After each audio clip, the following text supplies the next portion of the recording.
Salut à tous, bienvenue sur Discover ID. Alors aujourd'hui, avant de découvrir quoi que ce soit, j'aimerais passer un petit message à Corsair. Franchement les mecs, ce que vous avez fait là, c'est vraiment pas cool. Parce que moi, il y a un peu plus d'un mois, j'achète une nouvelle souris. Ça fait plusieurs mois que je me tâtais à la prendre et pour finir sur un coup de tête, j'ai claqué 100 balles environ. Je me suis dit allez YOLO, on la prend. Et vous, du jour au lendemain, vous nous sortez une souris de nulle part qui est vachement mieux. Ce qui fait que moi, ma souris tant convoitée, que j'ai payé si cher et avec laquelle j'ai kiffé pendant environ un mois, bah aujourd'hui c'est ma souris secondaire. Et ça c'est pas cool les mecs. J'ai l'impression d'avoir dépensé de l'argent pour rien. Bon allez, trêve de conneries, hein, sous cette complainte se cachait évidemment une flatterie, des compliments, parce que les amis, cette souris, vraiment, je la kiffe. Elle se nomme Ironclaw RGB Wireless, qui est donc la grande sœur, la version évoluée et sans fil de la Ironclaw, qui a été annoncée, je le rappelle, il y a moins de 6 mois au CES 2019. Donc celle-ci, elle est arrivée très vite. Alors directement d'entrée de jeu, les amis, cette souris, quand je l'ai pris en main, dès la première fois, j'étais super surpris. Tout simplement parce qu'elle remplit certains critères que normalement je reproche à certaines souris au niveau de l'ergonomie. Au moment même où j'ai posé la main dessus, directement, ce qui m'a plu, c'est que cette souris remplit super bien la paume de la main. Contrairement à d'autres souris que j'ai pu tester qui sont très ergonomiques également, je crache pas dessus, loin de là. Pour une main moyenne comme la mienne, on va dire,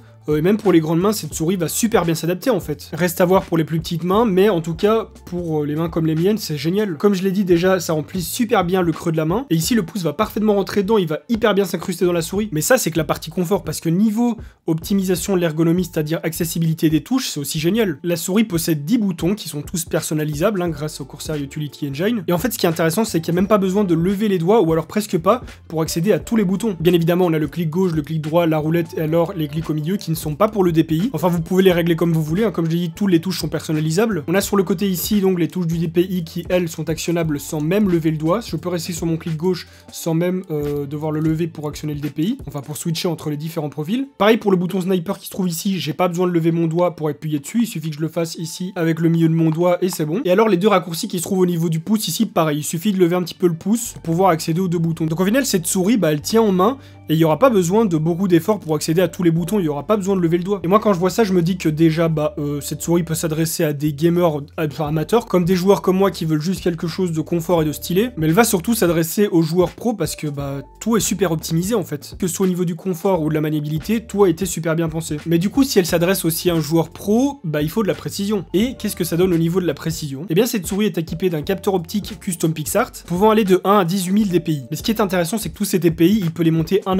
C'est-à-dire que vous pouvez la régler sur 1 dpi, sur 2 dpi, sur 5 dpi, sur 43 dpi, sur 128 dpi, sur 56 700 dpi. De 1 à 18 000, vous pourrez choisir le dpi exact. Et certains vont encore me dire dans les commentaires, oui mais Discover ID, 18 000 dpi, c'est vraiment overkill, qui utilise ça et tout. À partir du moment où vous avez la possibilité d'aller de 1 à 18 000 dpi, vous faites ce que vous voulez, tout le monde s'en fout. Ça ne regarde que vous. Et donc vous pourrez ajuster votre sensibilité avec beaucoup de précision grâce à Corsair Utility Engine encore une fois. Et sache que vous pouvez programmer jusqu'à 3 valeurs de dpi sur la souris et les changer, les switcher grâce au petit bouton qui se trouve ici. Je parlais donc tout à l'heure d'une version filaire de cette souris qui est sortie il y a quelques mois, et je me souviens qu'il y a quelques mois encore, il y avait un grand débat qui disait qu'on ne devait jouer qu'avec des souris filaires, tout simplement parce que le temps de réponse en général est meilleur, ce qui est vrai. Mais là, cette souris, elle vient niquer le game, les gars. Elle vient briser les codes parce que quand vous la branchez en wireless 2.4 GHz, son temps de réponse est de 1 milliseconde et même très légèrement en dessous. Et 1 milliseconde, on est d'accord que c'est rien, je veux dire, ça sert à rien d'aller plus bas. Donc là, super gros point pour cette souris, et moi, c'est vraiment ce qui a fait que je n'ai plus hésité et que j'ai carrément basculé dessus. Parce qu'au début, certes, j'étais séduit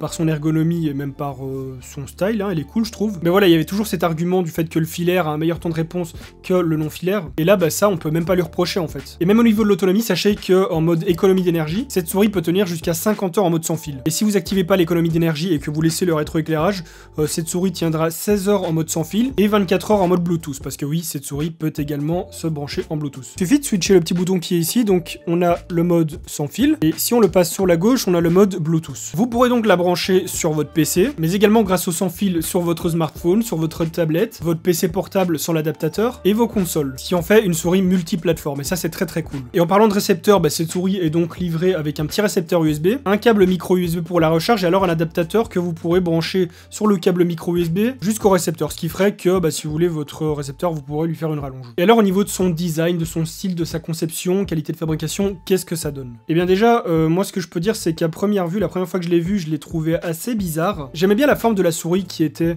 assez standard, on va dire, bon, à première vue. Mais moi, ce qui m'a fait bizarre, ce qui m'a fait vraiment, je sais pas, une sensation étrange, c'est les boutons qui sont placés tous ici. Ça donne quelque chose d'assez organique, d'assez robotique. Je sais pas expliquer le sentiment que j'éprouve en voyant cette souris, mais ça m'a fait vraiment bizarre. Le fait qu'une souris ordinaire se retrouve avec des boutons comme ça superposés, c'était vraiment très bizarre à première vue. Du coup, bah, je l'ai déballé, je l'ai prise en main et je me suis rendu compte que si tous ces boutons étaient là, c'était pas pour rien. Le dessus est fait d'un plastique assez doux et caoutchouteux, un plastique qu'on retrouve sur certaines souris que j'aime beaucoup d'ailleurs. La molette est en caoutchouc écranté, donc elle adhère super bien, elle glisse pas sous la main. Les autres boutons sont en plastique brillant et lisse, donc eux ils n'adhèrent pas du tout, on peut directement cliquer sans risquer d'être accroché dessus parce que la main est moite. Et alors les côtés sont faits en caoutchouc qui est un petit peu comme ciselé, je dirais. C'est des petits carrés, des tout petits carrés qui ont été taillés et c'est assez esthétique et en même temps super adhérent. Et vu que le caoutchouc est ciselé, bah ça laisse quand même respirer la peau. Donc toute la souris est noire dans son intégralité, sauf ici on a un espèce de petit renforcement argenté en aluminium. En tout cas, ça me semble pas du tout être du plastique, ou alors ça l'est et je suis en train de me faire berner, mais je suis pas sûr du tout. Et alors, elle est donc RGB sur 3 points. On va retrouver un rétroéclairage ici sur le logo Corsair, à l'intérieur de la molette de la souris, et ici sur la petite face avant des lumières qui vont être projetées sur le tapis. Donc c'est très design, c'est très mignon,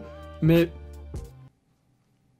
j'avoue que j'aurais quand même voulu en voir plus. Là pour le coup Corsair vous avez fait quelque chose de très joli, de très design, mais vous avez oublié les Jean-Michel LED. On a besoin de lumière dans nos vies, on a besoin de lumière pour devenir des pro-gamers. Comment vous voulez qu'on fasse des top 1 sur Fortnite et nos meilleurs builds sur Minecraft si on n'a pas du RGB partout? Pensez à nous Corsair, pensez à nous. Si vous me sortez la même souris avec un contour comme ça en RGB partout, je l'achète 1000 € s'il faut. Enfin peut-être pas, mais voilà. Non mais voilà, j'exagère un petit peu. C'est sûr que dans mon cas, j'aurais voulu quelque chose d'un petit peu plus rétro-éclairé, mais elle est quand même déjà très très jolie. Et surtout que Corsair ont l'habitude de faire des souris assez discrètes dans leur rétro-éclairage, comparé au clavier où alors là, ils se lâchent. Donc voilà, même si à la base, moi je vous avoue qu'en image, quand je la voyais avant de la recevoir, je la voyais un petit peu comme plastique, je sais pas, je pensais qu'elle allait être peut-être trop légère ou trop plastique, que j'allais taper dessus et que ça allait sonner creux, bon, même si c'est pas du tout les habitudes de Corsair. Hein. Mais je sais pas, j'avais un doute, j'avais envie de la prendre en main, et finalement non, tout a été super bien pensé, super bien calibré. Elle pèse un très bon poids, elle est pas trop lourde, elle est pas trop légère non plus. Les clics sont super réactifs et semblent solides. D'ailleurs, elle est équipée de switch home run qui sont censés lui donner une durabilité de 50 millions de clics. Donc voilà, d'un premier point de vue, cette souris pour moi,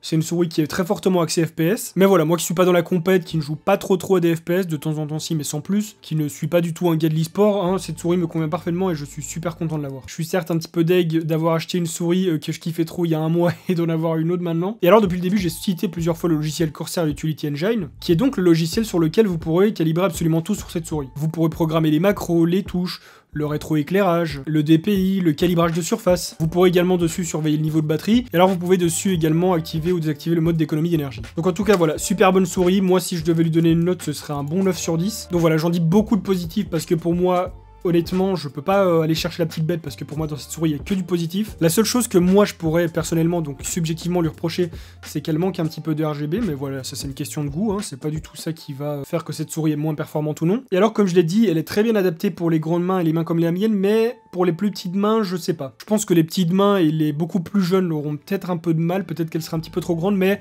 c'est pas sûr et certain, j'ai pas fait de test, ça reste à voir. En tout cas voilà, j'en dis que du bien parce que moi je trouve que cette souris ne reflète que du bon. Et comme d'habitude, je suis 100% transparent avec vous sur le produit, il n'y a pas d'argent derrière, voilà. Si je me justifie dans la vidéo, c'est parce que je sais que depuis le début, j'en dis que du positif, mais pour moi, il n'y a que du positif. Donc voilà, n'hésitez pas à me donner vos avis à vous, vos impressions au sujet de cette souris dans les commentaires, à lâcher évidemment un petit pouce en l'air sur la vidéo si elle vous a plu, et surtout si vous voulez voir plus de vidéos, n'hésitez pas à vous abonner à la chaîne sans oublier de cliquer sur la petite cloche, sinon vous ne serez pas notifié de la sortie des nouvelles vidéos, et à me suivre sur Twitter pour avoir un petit peu plus d'actu de ma part. Et sur ce, on se retrouve très bientôt pour une prochaine vidéo, en attendant, portez-vous bien.